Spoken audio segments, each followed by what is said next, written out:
पूरी साधु की रहस्यमय उपस्थिति ने गांववासियों के दिलों में एक अजीब सा डर और गहरी जिज्ञासा उत्पन्न कर दी है।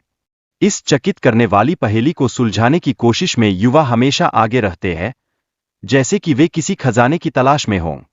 रात के सन्नाटे में अघोरी साधु की भयंकर हंसी और मंत्रों की गूंज सुनाई देती है। ये रहस्यमय और डरावनी गतिविधियां, जो हर दिशा से आती है, लोगों के मन में भय और रोमांच का एहसास करवाती है।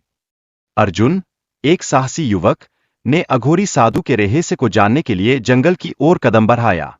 उसकी यात्रा के दौरान उसे कई डरावनी परिस्थितियों का सामना करना पड़ा, जो उसके साहस और मनोबल की परीक्षा ले रही थीं। जब अर्जुन सागु के पास पहुंचा, तो सागु ने उसे बताया कि उसे आत्माओं को मुक्ति देने का कार्य करना है।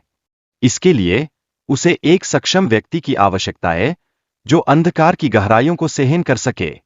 अर्जुन ने त्रिशूल को उठाने का साहस किया, लेकिन उसकी कोशिश असफल रही।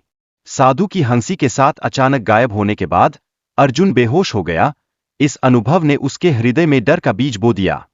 गांव के बुजुर्गों से बातचीत करने के बाद अर्जुन को पता चलता है कि साधु महाकाल के उपासक थे।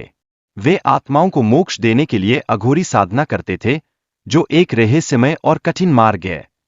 अर्जुन ने साधना के लिए जंगल में ध्यान किया, पूरी तल्लीनता के साथ साधु की हंसी को सुनने की कोशिश की। यह उसके साधना के प्रति गहरी लगन और समर्पण को दर्शाता है, जो उसे अपने भीतर की शक्तियों से जोड़ने जा रहा था। कालीगाम के लोग अर्जुन की अघोरी साधना से डर गए थे और अमावस्या की रात जंगल में जाने से कतराने लगे। उनकी मान्यता थी कि रहस्य जानने वालों का लौटना संभव नहीं होता, जिससे गांव में भय का वातावरण बन गया।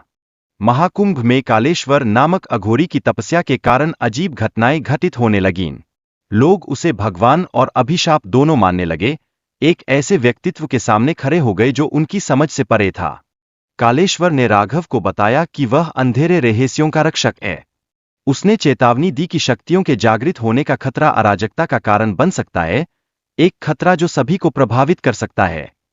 राघव और कालेश्वर ने मिलकर उन लोगों का सामना किया जो चुपचाप शक्तियों को जागृत करने का प्रयास कर रहे थे।